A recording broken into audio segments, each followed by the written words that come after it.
नमस्कार साथियों, मैं शोभित सिंह मैक्स अप नॉलेज में एक बार फिर से आप सभी का स्वागत करते हैं। दोस्तों, उम्मीद है CUET की प्रिपरेशन आप लोगों की बेहतरीन चल रही है और आप लोग अभी कंटिन्यू बने हुए हैं। सीरीज़ थोड़ा लेट से आई है, लेकिन उम्मीद करता हूं कि आप लोग पहले से भी इसमें जुड़े हैं। आप लोग यानी कि प्रिपरेशन अपनी पहले से कर रहे हैं। ये जो सीरीज़ है आपकी प्रिपरेशन को और बेहतर बनाने के लिए लाई गई है। आपको मैंने कई चीज़ें पीछे बता चुकी हैं। आज ये हमारे क्लास की ये चौथा लेक्चर है। ये जो सीरीज़ चल रही है इसका आज हमारा चौथा लेक्चर है, जो कि ज्योग्राफी MA-MSc के लिए CUET DU 2023 की इंट्रेंस के एग्ज़ाम जो होने वाला है उसके प्रिपरेशन के लिए ये फ़ायदेमंद सीरीज़ है। तो दोस्तों ये बता दूं, MA-MSc ज्योग्राफी वालों के लिए खास करके ये सीरीज़ है। जो डोमेन सब्जेक्ट आपका है उसके लिए है। कोशिश किया जाएगा कि लास्ट में अगर आपका सेक्शन A वाला जो एग्ज़ाम होगा उसके भी प्रिपरेशन अगर देखा जाएगा, अभी मैं क्लियर कंफर्म नहीं बता रहा हूँ, एक अनुमान के तौर पे आपको बता रहा हूँ कि अनुमान है हो सके आ जाए उसकी भी क्लासेस। तो आपको बता दूँ दोस्तों कि हम लोग पीछे कुछ क्लासों में, जो पीछे की 3 क्लास थी, उसमें हम लोग बड़े इंपॉर्टेंट क्वेश्चंस किए थे जो कि हमारे डोमेन सब्जेक्ट के लिए बहुत ही फ़ायदेमंद है। अच्छा, अब ये जो डोमेन सब्जेक्ट की जो प्रिपरेशन के लिए जो पीछे की 3 क्लास रही हैं, अगर आप मिस कर दिए हैं तो पहले आप उसे देखिएगा। एक एक क्वेश्चन को मैंने एक्सप्लेन किया है, एक एक ऑप्शन को मैंने एक्सप्लेन किया है, ताकि आपकी जो प्रिपरेशन है, यानी कि अगर वो क्वेश्चन वैसा ही अगर पूछे, थोड़ा सा अगर कुछ उसमें मॉडिफाई कर दे, कुछ अलग घुमा तरीके से पूछ दे, तो आप लोग उसे अच्छे से कर सकें। इसीलिए मैं एक एक क्वेश्चन को एक्सप्लेन करते चल रहा हूँ। ऑप्शन को भी अगर ज़रूरत देख रहा हूँ तो उसे ऑप्शन जो दिया है उसे भी एक्सप्लेन कर रहा हूँ, ताकि आप लोगों को वो टॉपिक अच्छे से समझ में आ जाए। क्योंकि 2022 को जो सीरीज़ थी दोस्तों, वो लेक्चर पे थी। जो भी क्लासेस थी लेक्चर वाली थी। क्वेश्चंस हम लोग बहुत कम देखे थे, तो लास्ट में सबने बोला कि सर थोड़ा क्वेश्चन और कराइए। अब लास्ट में हम लोग की 60+ पूरी वीडियो हैं, उसमें 60+ वीडियोस हैं 2022 की सीरीज़ में। उसमें आप क्या है, सारे लेक्चर हैं। तो आपको मैं फिर से एक बार बताऊंगा कि जो 2022 वाली सीरीज़ है दोस्तों, लिंक उसकी डिस्क्रिप्शन में दी है, वहाँ से जाकर आप वो 2022 वाली सीरीज़ ज़रूर पढ़िएगा। वहाँ से बड़ी मज़ेदार सीरीज़ है। वहाँ से आप लेक्चर वाली क्लास लीजिए, यहाँ से आप क्वेश्चंस लीजिए, बहुत आपको फ़ायदे होगी। और बड़ी मज़ेदार क्लासेस हैं। लोगों को बड़ा इंटरेस्ट था 2022 में। अगर आपके बड़े भाई बहन अगर जुड़े रहे होंगे तो उन्हें पता होगा कि कैसी 2022 वाली सीरीज़ थी। तो दोस्तों चलिए शुरू करते हैं, आज की अपनी क्लास शुरू करते हैं। आज हम लोग 34 नंबर क्वेश्चन से शुरू कर रहे हैं। इंग्लिश वालों के लिए मैंने बताया है कि उनके लिए भी बढ़िया है, उनको भी टेंशन नहीं लेना है, दोनों लोगों का काम होगा। तो चलिए चलते हैं, देखते हैं क्या है। निम्नलिखित में से कौन सा किसी देश की जनसांख्यिकी परिवर्तन के घटक हैं। इसमें पूछा है कौन सा, जो ऑप्शन दिया है उसमें से कौन सा किसी देश में जनसांख्यिकी परिवर्तन के घटक हैं। ऑप्शन क्या है आपका, जन्म दर, दूसरा मृत्यु दर, तीसरा आंतरिक और बाहरी प्रवास, और डी उपयुक्त सभी। इंग्लिश वाले एक बार देख ले, फिर मैं इसे एक्सप्लेन करता हूँ एक बार। Which of the following are the constituents of demographic change of a country?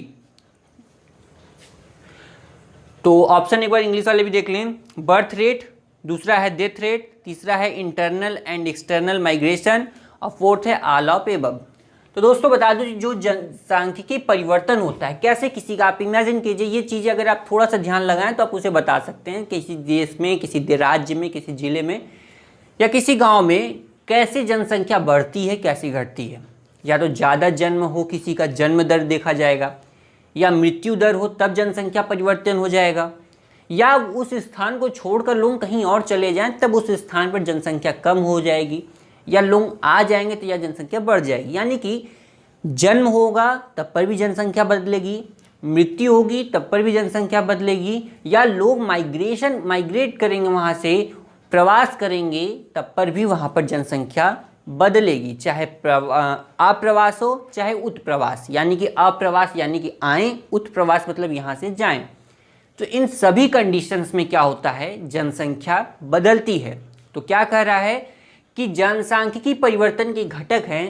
तो यहाँ आपका तीनों ऑप्शन सही है, तो इसलिए ऑप्शन डी इसका उपयुक्त सभी, ऑल ऑफ एबव क्या होगा यहाँ पे, राइट ऑप्शन होगा। तो दोस्तों देखिए, थोड़ा इस तरह से मैं क्वेश्चन एक्सप्लेन करते हुए चल रहा हूँ। अभी आगे और भी मज़ेदार क्वेश्चन है, खास करके CUET DU वालों के लिए बड़े मज़ेदार क्वेश्चंस हैं, चुने हुए क्वेश्चंस हैं। इतना मान के चलिएगा कि ये आप सभी को बहुत फ़ायदेमंद होने वाले हैं। अभी ये क्या कर रहे हैं, कई जगह से जैसे आप कर सकते हैं पॉपुलेशन ज्योग्राफी से, इकोनॉमिक ज्योग्राफी से, वर्ल्ड ज्योग्राफी से कई चीज़ें उठा के ला रहा हूँ। अभी आगे देख के फिजिकल ज्योग्राफी से भी चीज़ें आएंगी, बड़ी इंटरेस्टिंग क्लासेज होंगी। और फिजिकल ज्योग्राफी मुझे बहुत अच्छा लगता है पढ़ाना भी और पढ़ना भी, तो इसलिए कह रहा हूँ कि आगे और बेहतरीन तरीके से क्वेश्चंस आने वाले हैं। आप लोग बस कंटिन्यू बने रहिएगा। और कुछ चीज़ें बता दूं कि अगर आपकी कोई क्लास मिस होती है तो डिस्क्रिप्शन में प्लेलिस्ट की लिंक दी है, वहाँ से जाकर आप उसे ज्वाइन कीजिएगा।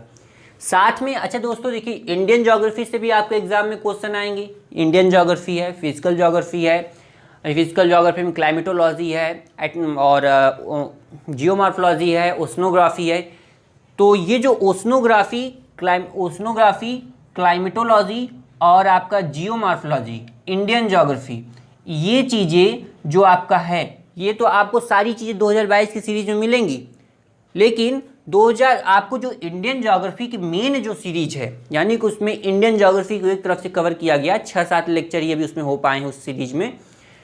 तो जो इंडियन ज्योग्राफी की सीरीज है उसकी लिंक भी डिस्क्रिप्शन में दी है। किसकी? इंडियन ज्योग्राफी की सीरीज की लिंक डिस्क्रिप्शन में दी है।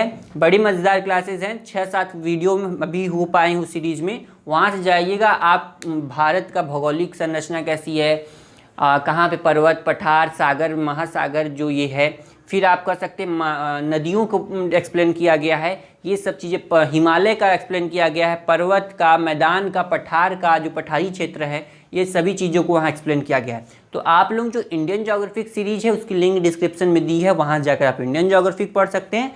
उसके अलावा ओशनोग्राफी, क्लाइमेटोलॉजी और जियोमॉर्फोलॉजी ये 2022 वाली सीरीज के लेक्चर में है आपका। इंडियन ज्योग्राफी की कुछ टॉपिक हैं उसमें, तो इसलिए इंडियन ज्योग्राफी की अलग से एक सीरीज है, उसे आप वहाँ जाकर देखिएगा। हाँ, चलिए शुरू करते हैं। हम लोग अपनी ये सीरीज अपनी पढ़ते हैं। और इसमें आपको बता दूं कि यहाँ पर जो नेक्स्ट क्वेश्चन है, निम्नलिखित में से कौन जनसंख्या परिवर्तन का घटक नहीं है? जनसंख्या परिवर्तन का घटक नहीं है, यानी कि इसमें ऐसा क्या है जो हमारी जनसंख्या को परिवर्तित नहीं करता है। चलिए तो देखते हैं निम्नलिखित में से कौन जनसंख्या परिवर्तन का घटक नहीं है। इंग्लिश वाले देख लें एक बार। Which of the following is not a component of population changes? Population changes का क्या इसमें से किसका कौन सा ऐसा कंपोनेंट है जो पॉपुलेशन चेंजेस को क्या करता है, घटक नहीं है? तो चलिए देखते हैं क्या ऑप्शन है। अशोधित जन्म दर, अशोधित मृत्यु दर, प्रवास और यात्रा। इंग्लिश वाले देखिए, crude birth rate, crude death rate, migration and travel. इसको एक्सप्लेन करते हैं।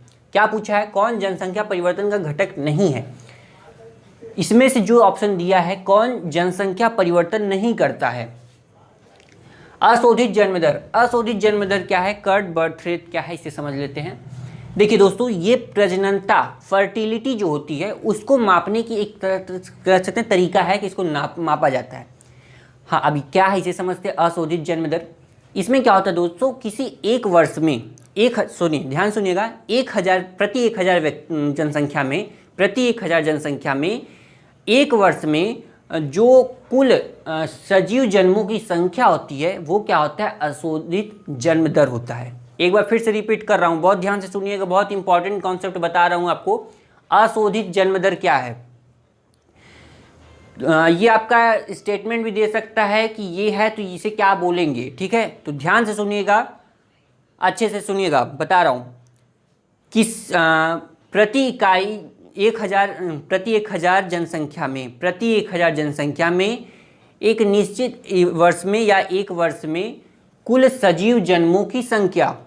फिर से सुनिए, बार बार रिपीट कर रहा हूँ ताकि आपको सुन के याद हो जाए, बड़े मज़ेदार तरीके से होगा। क्योंकि अगर आप इतना एक्स्ट्रा टाइम इसके देंगे तो आपके लिए बढ़िया नहीं होगा। एक्स्ट्रा टाइम नहीं देना इन सब के लिए, यहीं पर क्लास में सारा क्लियर फोड़ना एकदम। जो भी क्वेश्चन है, जो भी एक्सप्लेनेशन है, सब यहीं फोड़ के ख़त्म करना है। हाँ, आप नोट्स जरूर बनाइएगा।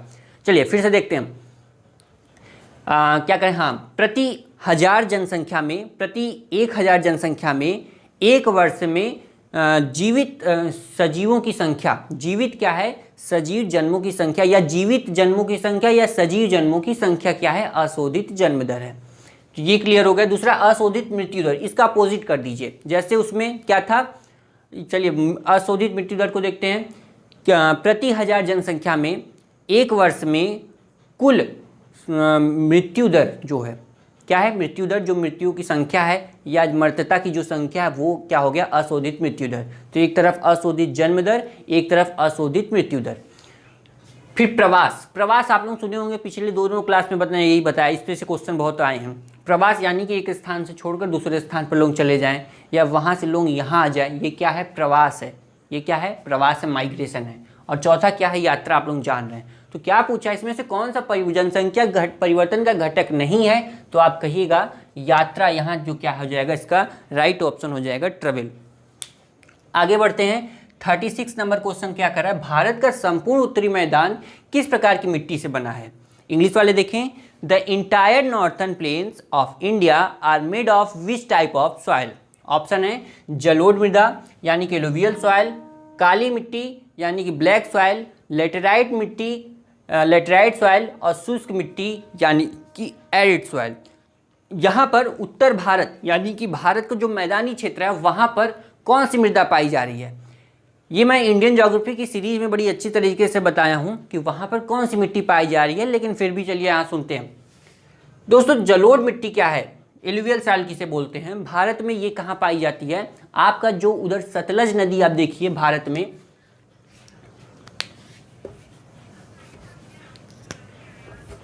ये वाला जो भारत, ये है, ये भारत के ऊपर वाला क्षेत्र है, यहाँ आपको पता है सतलज नदी प्रवाहित हो रही है, सतलज नदी और इधर ब्रह्मपुत्र नदी।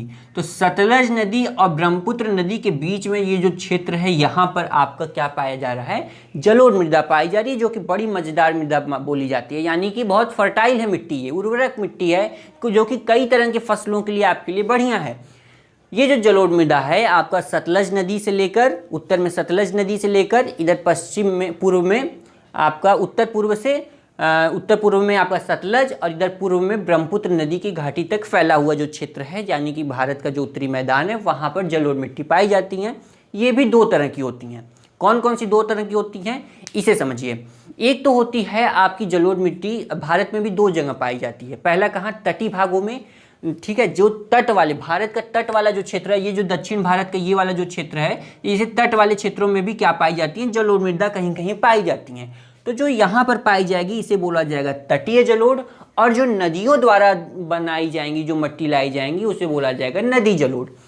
हमें पता है कि उत्तर भारत में 3 नदियाँ प्रवाहित होती हैं, सिंधु नदी, गंगा नदी और ब्रह्मपुत्र नदी। इन तीनों नदियों जो मुख्य नदी हैं, इनके द्वारा जो भी मिट्टी लाई जाती है, नदियाँ क्या करती हैं, कटाव करती हैं, और कटाव से अपने साथ मिट्टी लाती हैं, और ये जो मिट्टी लाती हैं बहुत उर्वरक होती हैं, और यही उर्वर जो मिट्टी है, मृदा है, वही हमारा क्या है, जलोढ़ है। तो ये तीनों नदियाँ मुख्यतः कहाँ हैं, मैदानी क्षेत्रों में हैं, उत्तर के मैदानी क्षेत्रों में हैं। वहाँ पर इसका विशाल क्षेत्र देखने को मिलता है, किसका, जलोढ़ मृदा का। तो जलोढ़ मृदा आपका और कहाँ पाई जाती है, तटीय क्षेत्रों में। तो जो तट वाले क्षेत्र में पाई जाएंगी वो तटीय जलोढ़, और जो नदियों द्वारा बनाई जा रही हैं उसे नदी जलोढ़ बोला जाएगा। दूसरा चीज़ यहाँ ध्यान दीजिएगा कि जो आपका वो जलोढ़ मृदा है, ये भी दो तरह की होती हैं। एक होता है बांगर और एक होता है खादर। एक क्या होता है, बांगर होता है, और एक क्या होता है, खादर होता है। तो जो बांगर होती है दोस्तों, ये पुरानी जलोढ़ मृदा होती है, और जो खादर होती है वो नई जलोढ़ मृदा होती है। अब इसका क्या मतलब है ये भी समझते हैं दोस्तों। कई स्थानों पे ऐसा है कि कई साल पहले वहाँ पर क्या होता था, बाढ़ आती थी तो नदी का पानी कई क्षेत्रों तक पहुँच जाता था, जहाँ पे लोग निवास करते हैं वहाँ भी नदी का पानी पहुँच जाता था। तो हमें पता है कि नदी अपने साथ धूल कर मिट्टी भी लाती हैं, तो जो मिट्टी लाती है वही तो जलोढ़ मृदा है। तो ये पानी क्या हुआ था उस टाइम कि बहुत दूर तक फैल गया था, और जब पानी वापस लौटने लगा तो ये मिट्टी वहीं रह गई, तो ये क्या हो गई, जलोढ़ मृदा वहाँ तक पहुँच गई। ये तो हो गई कई साल पहले की कहानी, तो इसे हम बोल देंगे कि ये क्या है, बांगर जलोढ़ मृदा है। लेकिन दोस्तों होता क्या है, कहीं कहीं कोई ऐसा क्षेत्र है जहाँ पर हर वर्ष क्या होता है, नदी का बाढ़ का पानी पहुँचता है और अपने साथ नई मिट्टी लाकर वहाँ छोड़ देता है। तो वो जो नदी द्वारा लाया गया तो अब उसे जलोढ़ बोला जाएगा, और हर साल लाया जा रहा है, हर साल नई मृदा पहुँच जा रही है, तो वो क्या हो गया, खादर हो गया। तो एक बांगर हो गया, एक खादर जलोढ़ मृदा हो गई। तो उम्मीद है कि आपको दोस्तों, देखिए एक क्वेश्चन जो पूछा है इससे मैंने कितनी बातें क्लियर की हैं। अभी आगे और देखिएगा, काली काली मिट्टी का मैंने दोस्तों कहाँ पाया जाता है? भारत का जो महाराष्ट्र वाला क्षेत्र है, महाराष्ट्र का कई क्षेत्र, ज़्यादातर क्षेत्रों में महाराष्ट्र में पाया जाता है। उसके अगल बगल की जो राज्य है कहीं कहीं देखा जाता है, तो वहाँ क्या पाया जाता है? काली मृदा पाई जाती है। अच्छा, काली मृदा जो है आपका, ये जो ज्वालामुखी उद्गार हुआ था, उद्भेदन हुआ था, उसका जो मैग्मा था, जो लावा था, वो जमा हुआ और उससे ये बना है, क्या है? काली मृदा बनी है। और ये काली मृदा कपास के लिए बहुत अच्छी मानी जाती है, इसलिए आप देखेंगे कपासी मृदा भी बोलते हैं इसे, यानी कि कपास के लिए काली मृदा बहुत अच्छी मानी जाती है। ये बात ध्यान दीजिएगा। तो ये काली मिट्टी हो गई। लेटेराइट मिट्टी क्या है दोस्तों? लेटेराइट मिट्टी आपका जो महाराष्ट्र का दक्षिणी क्षेत्र है वहाँ पर पाया जाता है। इसके अलावा आपका कर्नाटक में, केरल में और भी कई राज्यों में लेटेराइट मृदा पाई जाती है। लेटेराइट मृदा की ये विशेषता है कि जहाँ पाई जाती है वहाँ वर्षा बहुत ज़्यादा होती है। इसका मतलब ये नहीं कि मिट्टी की वजह से वहाँ वर्षा ज़्यादा होती है, वर्षा ज़्यादा होती है, इस वजह से वहाँ पर क्या होती है? लेटेराइट मृदा जैसी मिट्टी हमें मिलती है। कैसी? क्योंकि उसमें जो उर्वरक चीज़ें होती हैं, कई ऐसी उर्वरक चीज़ें होती हैं जो ज़्यादा वर्षा होने से वो या तो बैठ जाएंगी, अंदर चली जाएंगी, या दूर चली जाएंगी, तो वो कंकड़ के रूप में हो जाती हैं। तो वो क्या हो गया? हमारा लेटेराइट मृदा हो गई। फिर शुष्क मिट्टी, आप लोग समझ रहे हैं, जो शुष्क मृदा होगी वो क्या हो गई? शुष्क मृदा। तो यहाँ जो हमारा क्वेश्चन था, भारत के संपूर्ण उत्तरी मैदान किस प्रकार की मिट्टी से बना है, तो मैंने मैदान की बात की। ये भारत का मैदानी क्षेत्र है, तो ये वाला आपका क्या हो गया? जलोढ़ मृदा, यानी कि एलुवियल सॉइल क्या है? भारत के नदर जो मैदान है, नॉर्थ में जो मैदान है, उसमें यहाँ पर ये ज़्यादा पाई जाती हैं। ठीक है, आगे बढ़ते हैं। निम्नलिखित में से कौन पवन ऊर्जा का उपयोग का अवगुण नहीं है? Which of the following is not a demerit of using wind energy? Option देखते हैं। ए, इसके आसपास के वातावरण में शोर होता है। बी, यह पक्षियों और चमगादड़ों के लिए नुकसान पहुंचाता है। सी, इसकी उच्च प्रारंभिक और रख रखाव लागत है। डी, यह अक्षय है। इंग्लिश वाले ऑप्शन देखें। It's causes noise in the surrounding atmosphere. Second है it causes harm to birds and bats. Third है it's has high initial and maintenance cost. Fourth, it is renewable. तो ये जो अक्षय है, यानी कि जो पवन ऊर्जा है, ये ख़त्म नहीं होती है। ये पवन चल रही है, हमारी ऊर्जा बन रही है, इसको फिर से बनाया जा रहा है, रीन्यूएबल किया जा रहा है। तो ये क्या हो गई? अक्षय हो गई। तो इसका राइट ऑप्शन क्या हो जाएगा? ऑप्शन डी, यानी कि ये क्या है? रीन्यूएबल है। 38 नंबर क्वेश्चन देखते हैं। निम्नलिखित में से किस प्रकार की भूमि पर सीढ़ीदार खेती की जाती है? ध्यान दीजिएगा, सीढ़ीदार खेती की बात की गई है। ऑप्शन है वन, मरुस्थल, मैदान, पहाड़। इंग्लिश वाले देख लें एक बार। Track farming is done on which of the following type of land? Option है forest, second desert, third plains और फोर्थ हिल्स। तो दोस्तों ये जो सीढ़ीदार खेती है, ये एक तरह से मृदा कटाव को रोकने, मृदा अपरदन को रोकने की एक विधि है। कि हमें पता है कि जो कृषि की जाती है उससे भी क्या होता है? मृदा का कटाव होता है, उससे भी मृदा अपरदन होता है। तो इसमें भी कई तरीके अपनाए जाते हैं कि इस तरीके से अगर कृषि की जाएगी तो मृदा कटाव या मृदा अपरदन कम होगा। ये सब बातें ध्यान दी जाती हैं। तो जैसे मृदा अपरदन की अगर बात की गई, सीढ़ीदार खेती है, तो ये सीढ़ीदार यानी कि आप ध्यान से सुनिएगा कि इसमें स्लोप जैसी कुछ संरचना होगी।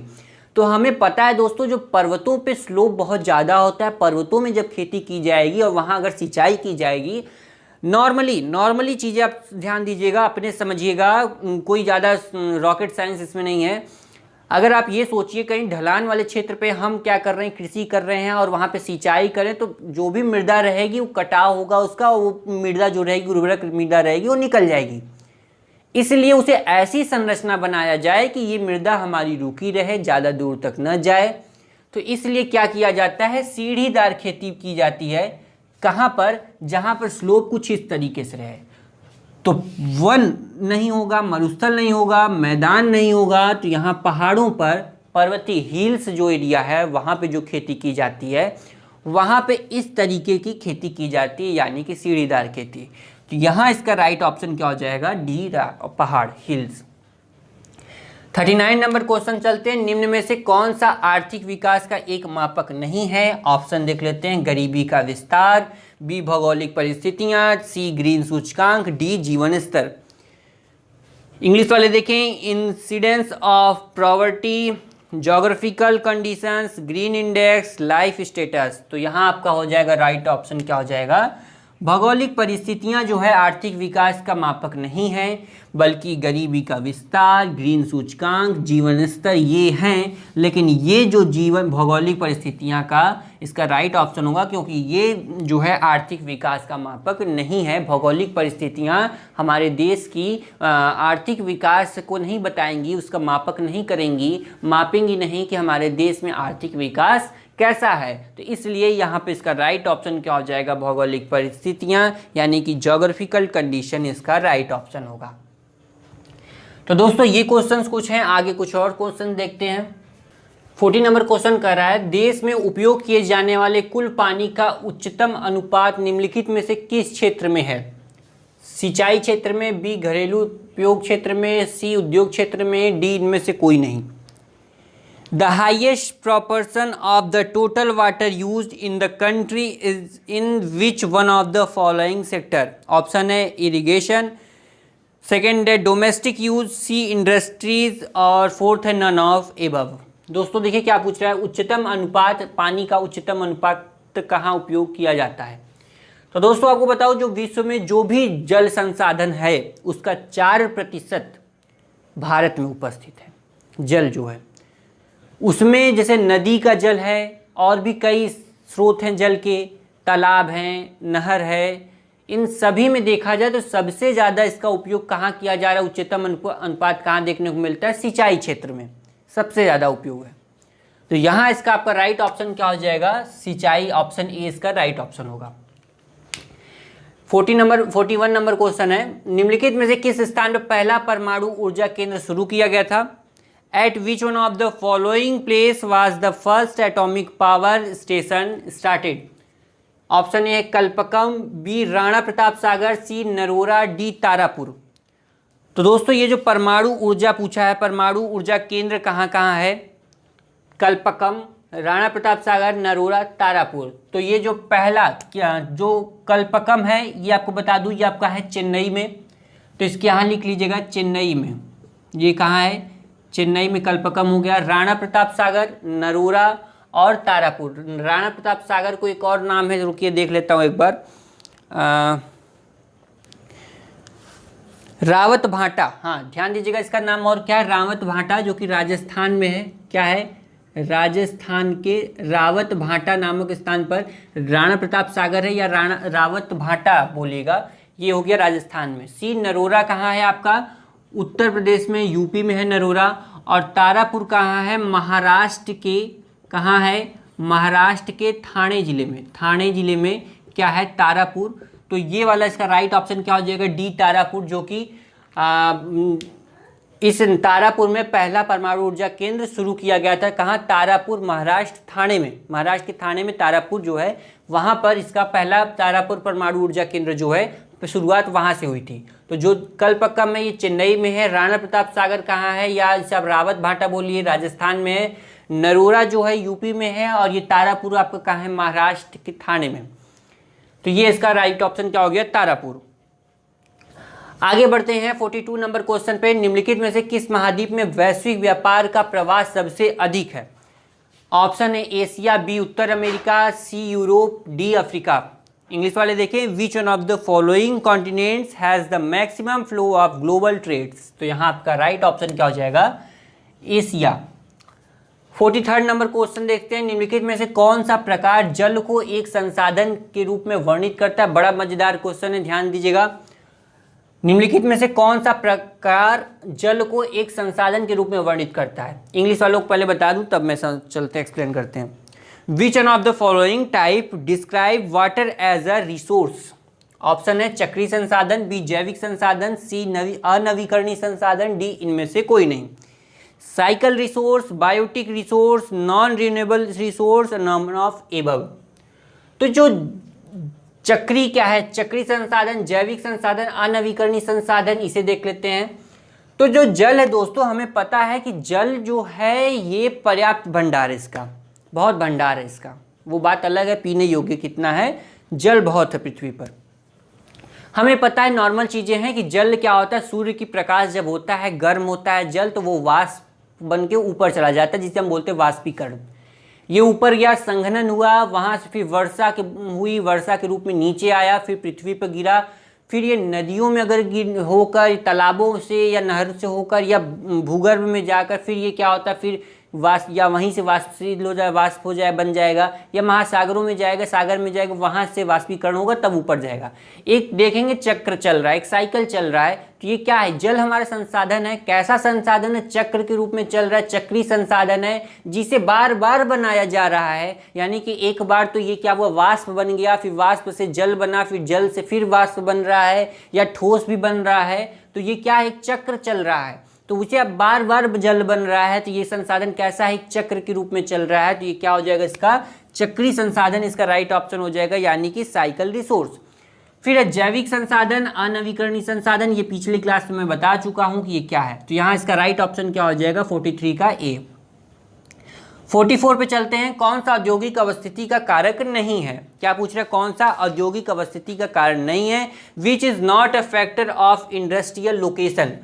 ऑप्शन है बाजार, जनसंख्या घनत्व, पूंजी और शक्ति, मार्केट, पॉपुलेशन डेंसिटी, कैपिटल और पावर। दोस्तों देखिए, जब भी आप किसी स्थान पर उद्योग लगाएंगे तो वहाँ पर आप कई चीज़ें देखेंगे। ऐसे ही नहीं आप कहीं भी लगा दिए, आपका उद्योग चल रहा है, और ऐसा नहीं कि वो चलने लगेगा, कुछ दिन के लिए चलेगा, हो सकता है फिर बाद में बंद हो जाए।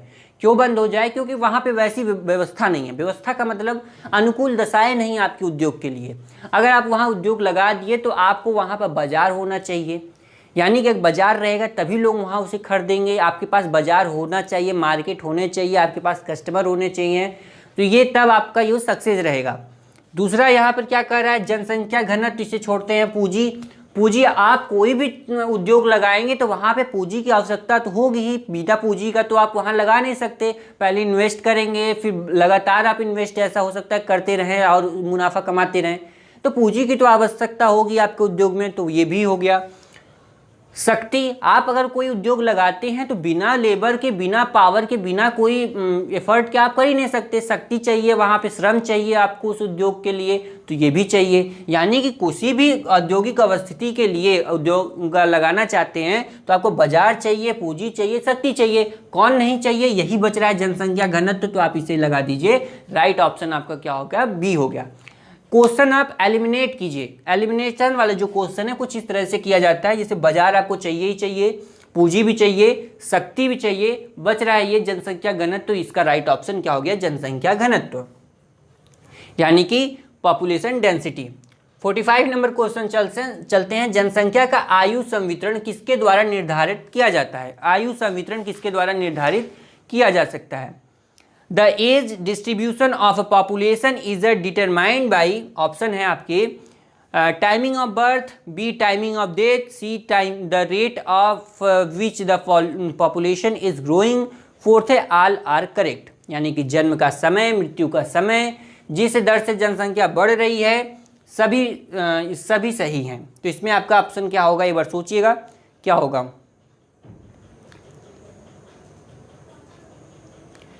तो ये जो है जन्म का समय क्या है, मृत्यु का समय क्या है, जिस दर से जनसंख्या बढ़ रही, ये सभी आपका जो आयु संवितरण को निर्धारित करेंगे। ये क्या करेंगे, निर्धारित करेंगे। इसलिए ऑप्शन डी इसका सभी इसका सही होगा। तो इसका राइट ऑप्शन क्या हो गया, डी। तो दोस्तों ये आज के कुछ क्वेश्चंस हैं। उम्मीद करता हूं कि आप लोग बहुत अच्छे से समझे हैं। आपसे एक रिक्वेस्ट करता हूं कि ये क्वेश्चंस आप नोट्स करते चलिएगा। अगर आप नोट नहीं किए हैं तो दोबारा आप जाइएगा, फिर से आप स्टार्टिंग से नोट करते हुए चलिएगा। और मेरी कोशिश रहेगी कि आप क्लास में ही ये क्वेश्चन आपका तैयार हो जाए, बाद में आपको इस टाइम आपको रटने की ज़रूरत ना हो, इसलिए मैं इतना एक्सप्लेन कर रहा हूँ। क्वेश्चन की संख्या ज़्यादा नहीं रह रही है क्लास में, ज़्यादा से ज़्यादा 10 क्वेश्चन रहने, 15 क्वेश्चन। ये 10-15 क्वेश्चन इतनी अच्छी तरीके से पढ़ लीजिए कि दोबारा आपको इस पर जाना ही ना पड़े। हाँ, इससे घुमा के भी अगर क्वेश्चन पूछे तो हो सकता है कि आप बेहतर फाइट कर सकें, इसलिए कोशिश कीजिएगा। इससे आप बहुत सीरियस लीजिएगा, अच्छे से सुनिए क्या बताया जा रहा है, उसे नोट करिएगा। अगर थोड़ा सा भी डाउट है दोबारा आप उसे देखिए। अगर कुछ डाउट है कमेंट कीजिए, नेक्स्ट क्लास में उस पर चर्चा की जाएगी। आपको बता दी जाएगा कि इस लेक्चर नंबर की क्लास जो है उसमें आपकी बात को चर्चा किया गया है, आपके नाम के साथ कि इन्होंने जो कमेंट किया है लेक्चर नंबर इतने में आपका आंसर दिया गया है, आपको उस पर चर्चा की गई है आपके कमेंट पर। तो आज का लेक्चर नंबर 14 है, इसीलिए सारे ये जो एक एक चीज़ें उस पर दी गई है ना, वो कुछ मतलब से दी गई हैं। यानी कि लेक्चर 4 है तो आपको बताना होगा कि लेक्चर नंबर 4 में मुझे ये चीज़ें बताइए, ये तब आपको बताया जाएगा कि लेक्चर नंबर इतने में जाइए, आपकी बात को चर्चा किया गया है। क्योंकि जरूरी मुझे नहीं पता कि ये वीडियो आपके पास कब पहुंचेगी, इसलिए अगर आप लेक्चर नंबर से आप बात करेंगे तो हो सकता है कि वो आसान हो आप लोगों को समझने में और मुझे भी। तो दोस्तों यही आज हमारी चौथी लेक्चर है, जिसपे पीछे की अगर मिक्स कर दिए तो डिस्क्रिप्शन में प्लेलिस्ट की लिंक दी है। एक चीज़ और सूचना आपको देना चाहूँगा, तो डिस्क्रिप्शन में टेलीग्राम चैनल की लिंक दी है। वहाँ पर जब भी मैं ज्योग्राफी पढ़ाता हूँ, इमेज, वीडियो, एनिमेशन के माध्यम से मैं ज्योग्राफी पढ़ाना पसंद करता हूँ, इसलिए मुझे जहाँ आवश्यकता लगती है मैं उसे वहाँ शेयर कर देता हूँ। यहाँ पे तो शेयर कर नहीं सकता, इसलिए टेलीग्राम चैनल फ्री चैनल है, डिस्क्रिप्शन में टेलीग्राम चैनल की लिंक दी है, वहाँ से जाकर आप उसे ज्वाइन कर लीजिएगा। साथ में वहाँ पर आर्टिकल्स भी शेयर किए जाते हैं, जैसे जो क्लास रहती है उसमें अगर कुछ आर्टिकल मुझे इंपॉर्टेंट लगते हैं, कुछ टॉपिक अच्छी लगती हैं, तो मैं आपसे बता देता हूँ कि आज के आपके पास जब ये वीडियो पहुँचेगी उसके कुछ मिनट कुछ सेकेंड बाद टेलीग्राम चैनल पर ये टॉपिक आपको प्रोवाइड कर दी जाएगी, जिससे आपकी हर तरफ से प्रिपरेशन अच्छी होती है। तो दोस्तों उम्मीद करते हैं आप लोगों को ये जानकारी अच्छी लग रही है। और भी जो मैंने बातें बताई, बाकी जो सीरीज़ हैं 2022 वाली सीरीज़ की भी लिंक दी है, इंडियन ज्योग्राफी की सीरीज़ की भी लिंक दी है, ड्रेनेज सिस्टम की भी लिंक का अलग अलग दिया, अलग अलग चीज़ें एक्सप्लेन की गई हैं ना, तो इसलिए अलग अलग सीरीज़ बना दी गई हैं। तो आप वहाँ से जाकर उन क्लासेस को ज्वाइन कीजिए, बड़ी मज़ेदार क्लासेस हैं। तो दोस्तों आते हैं नेक्स्ट क्लास में अपने लेक्चर नंबर 5 में CUET DU 2023 की जो सीरीज़ चल रही है उसके 5वें लेक्चर में आएंगे नेक्स्ट क्लास में। तब तक के लिए Jai Hind, bye bye, thank you.